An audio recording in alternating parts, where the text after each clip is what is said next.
दोस्तों नमस्कार, मैं राजकुमार सिंह, होस्ट क्लासेस राजगुरु। आज लेकर आया हूँ फंक्शन का दूसरा type, that is no return with argument. इसके पहले वाले वीडियो में आप देखे हैं कि with return, no return, no argument का मैंने एग्जांपल बताया, थ्योरी बताया। अब यहाँ पे जो मैं बताऊंगा फंक्शन का दूसरा टाइप, वो सेकंड टाइप क्या है। बैठ जाओ, क्या कुछ काम है क्या? बैठो। तो सेकंड टाइप आप देखेंगे, इसमें सिंपल सा है, नो रिटर्न विथ आर्गुमेंट। अब ये क्लियर है कि मैंने बताया था कि यहाँ पे नो रिटर्न का मतलब क्या हो गया, वॉइड। इट मींस ये जो फंक्शन का थ्री पार्ट है, इसमें आपका प्रोटोटाइप और जो फंक्शन डिफिनेशन उसमें श्योर है कि वॉइड लगेगा, क्योंकि यहाँ पे नो रिटर्न है। अब ये आर्गुमेंट का कॉन्सेप्ट आ गया। इट मींस फंक्शन का जो पैरेंथेसिस होगा, अब वहां पे हमें कुछ ना कुछ लिखना होगा। आर्गुमेंट इट मींस अब क्या होगा कि फंक्शन डिफिनेशन में हम इनपुट नहीं लेंगे, कॉलिंग करते समय ये वैल्यू को पास करेगा। तो इट मींस अगर इसको आपको डिफाइन करना होगा तो कैसे डिफाइन करेंगे एग्जाम में, वो देखेंगे। सबसे पहला पॉइंट अगर आप बनाते हैं तो क्या लिखेंगे, it has no return type and यहां पे and, but it has arguments. इसके पास क्या आर्गुमेंट्स है। अब क्या होगा कि ये आर्गुमेंट्स है, तो ये कॉल करते समय अब हमें क्या करना होगा, we have to input the value, we have to input the value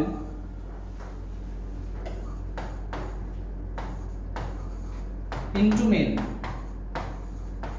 हमें मेन फंक्शन के अंदर इनपुट करना होगा, और उसको कैसे पास करेंगे, आर्गुमेंट को कॉल करते समय। और वैल्यू क्या होगा, value will be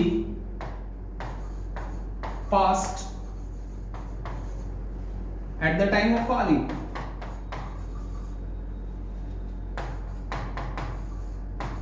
at the time of calling, calling करते समय ये वैल्यू पास करेगा। तो जैसे इसका अलग अलग पार्ट हम लिखेंगे तो आपको समझ में आ जाएगा कि आखिर कैसे होता है। तो ऑफकोर्स मैंने बताया था कि कोई भी यूजर डिफाइंड फंक्शन का थ्री पार्ट होता है। तो आप यहाँ पे देखिए कि इसका थ्री पार्ट क्या होता है। तो सबसे पहला प्रोटोटाइप है, जो कि ऑप्शनल है, बिना उसका भी रन करेगा प्रोग्राम। तो सबसे पहले प्रोटोटाइप। अब ये जो प्रोटोटाइप है, ये क्या इंडिकेट करता है, इनिशियलाइजेशन है। It indicates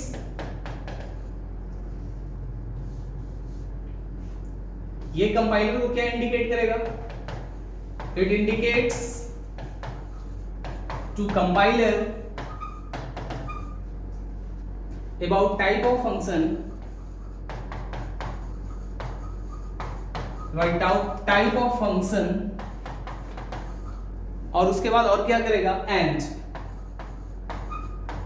instruct about number of arguments, about number of arguments and its type। जो आर्गुमेंट कितना होगा उसका टाइप क्या होगा, ये प्रोटोटाइप इंडिकेट्स करता है। इसलिए जब हम प्रोटोटाइप का सिंटैक्स लिखेंगे तो बहुत सिंपल सा है सिंटैक्स। यहां पे होगा नो रिटर्न, स्पेस का सिंबल, फंक्शन का नाम, एफ नेम मतलब फंक्शन नेम, बट ब्रैकेट में क्या होगा, हम डेटा टाइप यूज करेंगे। जितना आर्गुमेंट होगा जिस टाइप का, डेटा टाइप्स, यहाँ पे सेमीकोलन। एग्जांपल में आप देखिए, सपोज यहाँ पे मैंने लिखा void sum int float।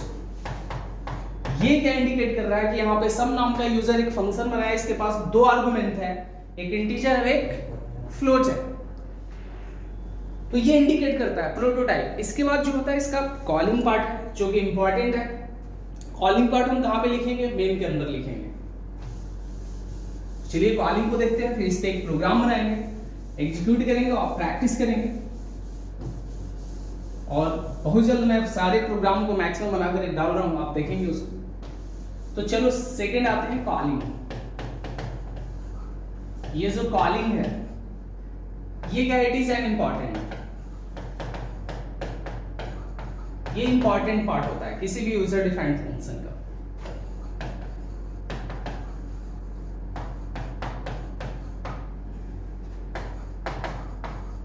अब सिंपल सा समझना कि कॉलिंग करता क्या है। यहां पे इसके पहले वाले में हम जब बताए थे तो कॉलिंग सिर्फ फंक्शन को कॉल करता था। ये फंक्शन को कॉल करेगा और साथ में वैल्यू पास करेगा, आर्गुमेंट। तो इसलिए अब इसके सिंटैक्स में चेंजिंग होने वाला है। ये क्या करता है? It call to body of function. Function को बॉडी को कॉल करेगा and pass the arguments. Arguments भी पास करेगा। तो इसलिए इसका सिंटैक्स क्या हो जाता है? ये बहुत सिंपल सा है, इसको रटने की जरूरत नहीं, आप एग्जाम में ऐसे भी लिख सकते हैं। सिंटैक्स में क्या लिखेंगे? सिंपल सा, यहां पे फंक्शन का नेम और यहां पे आर्गुमेंट 1, जितना आर्गुमेंट होगा आर्गुमेंट 2, ऐसे आप लिख सकते हैं सेमीकोलन। इसका एग्जांपल आप देखिए, सपोज एग्जांपल क्या होगा? जनरली इसको हम लिखेंगे मेन के अंदर। सपोज यहां पे void main लिख दिया, यहां पे आप variable suppose a equal to ले लिया मैंने 10 और b इक्वल टू 20। क्लियर किया स्क्रीन को, CLR SCR। उसके बाद फंक्शन को कॉल कर लिया सम a, b। अब ये क्या करेगा? सबसे पहले फंक्शन को तो कॉल करेगा ही, साथ में a और b में जो वैल्यू स्टोर है उसको वो पास करेगा।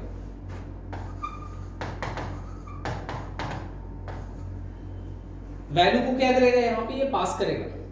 तो ये हुआ आपका कॉलिंग पार्ट, यहाँ पे कॉल कर रहा है। इसके बाद हम लोग फंक्शन डिफिनेशन। इसके फंक्शन डिफिनेशन में इनपुट नहीं लेना है, सिर्फ आर्गुमेंट जो देंगे उसको कैलकुलेट करेगा और रिजल्ट को डिस्प्ले करेगा। तो चलिए इसका कॉलिंग पार्ट, फंक्शन डिफिनेशन।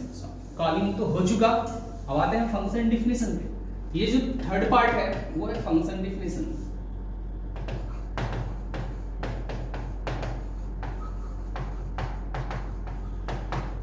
मैं स्टार्टिंग में सारे पार्ट को डिफाइन किया हूं, बट यहां पे आप गौर करेंगे मैं डिफरेंसेस बता रहा हूं कि आपके डिफरेंट वैल्यू में क्या है।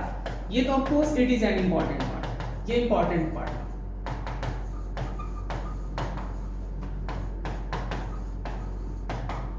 इसके पास क्या होता है? It has its body structure. ये पता है आपको, it has its body structure, मैं पहले ही बताया हूं।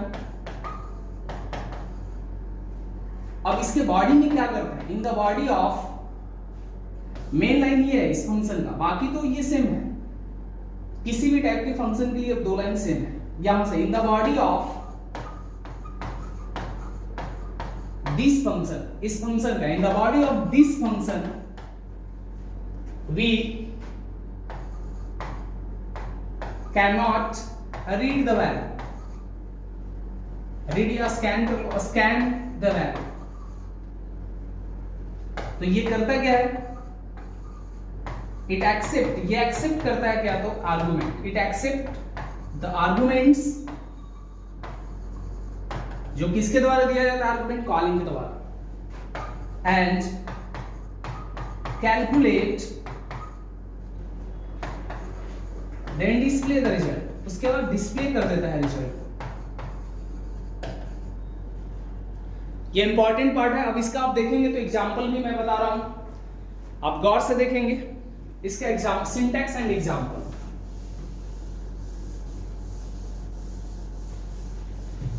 मैं पूरा डिफाइन करने के बाद आपको थोड़ा टाइम देता हूं, आप चाहें तो स्क्रीनशॉट भी ले सकते हैं डेफिनेशन का। अब यहां पे सिंटैक्स, इसमें नो रिटर्न है तो void होगा। फंक्शन का नाम सम दे दिया, यहां पे सपोज इंट x और इंट y। अब क्या करेगा कि वहां से जो कॉलिंग करेगा ए का वैल्यू x में आएगा और b का y में आएगा। बट ये एग्जांपल हम लिख रहे हैं, सिंटैक्स में हमें क्या करना है, यहाँ पे void की जगह पे क्या लिखना है, नो रिटर्न।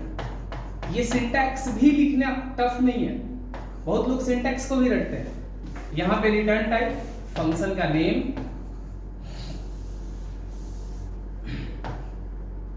यहाँ पे आर्गुमेंट,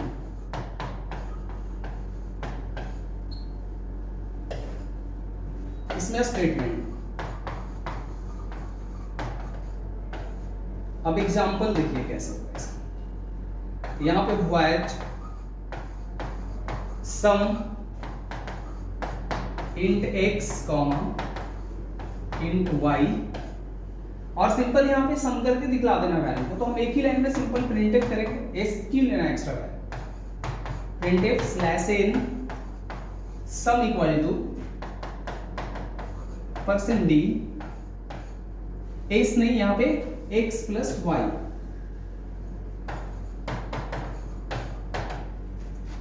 बॉडी क्लोज। अब सिंपल सा क्या करेगा, a का वैल्यू x में आएगा, b का वैल्यू y में आएगा, जो कॉल करेगा और x y वैल्यू को ऐड कर देगा। इसीलिए आप प्रोग्राम बना सकते हैं कि write a program read two number and find the sum using no return with argument. आप कमेंट में भी डाल सकते हैं इसको, और इस प्रोग्राम को बनाता हूं, फिर इसको एग्जीक्यूट करेंगे हम कंप्यूटर स्क्रीन पे, और कंप्यूटर स्क्रीन पे ये बना हुआ प्रोग्राम रहेगा जिसको हम ट्रेस करेंगे, आप आउटपुट देखेंगे। तो आते हैं चलिए कंप्यूटर स्क्रीन पे। दोस्तों मैं तो हूँ आपके सामने कंप्यूटर स्क्रीन पे, और आप देख सकते हैं कि इसमें जो मैं प्रोग्राम बनाया हूँ नो रिटर्न तो विथ आर्गूमेंट पे, यहाँ पे प्रोटोटाइप है, इसके बाद कॉलिंग में मैंने 2 आर्गूमेंट पास किया और यहाँ पे इसका बॉडी का डिफिनेशन है। अब जैसे इसको एग्जीक्यूट करोगे, ऑलरेडी यहाँ पे 2 नंबर डालो आप, जैसे मैंने डाल दिया 12 + 34, इट विल डिस्प्ले द 46। यहाँ ये प्रोटोटाइप क्या बताया कि इसके पास कोई रिटर्न टाइप नहीं है, बट 2 आर्गूमेंट है इंटीजर टाइप का। अब मैंने यहाँ वैल्यू इनपुट लिया, उसके बाद कॉल किया सम फंक्शन को, a का वैल्यू कहाँ स्टोर होगा x में, और b का वैल्यू कहाँ स्टोर होगा y में। उसके बाद ये सम करके प्रिंट कर दिया। तो इसी टाइप से और भी प्रैक्टिस करते रहिए। अब जैसे सम है, सब्सट्रैक्ट करना होगा, यहाँ सब्सट्रैक्ट कर दो, यहाँ पे माइनस कर दो, ग्रेटर का स्वैप का। और ये सीखना जरूरी है क्योंकि आगे चलकर ये जो फंक्शन है यूजर डिफाइन, ये मेथड में बदल जाता है, जो कि C++ जावा में बहुत ज़्यादा यूज होता है। तो मुझे लगता है आप समझ गए होंगे। चलिए, थैंक यू।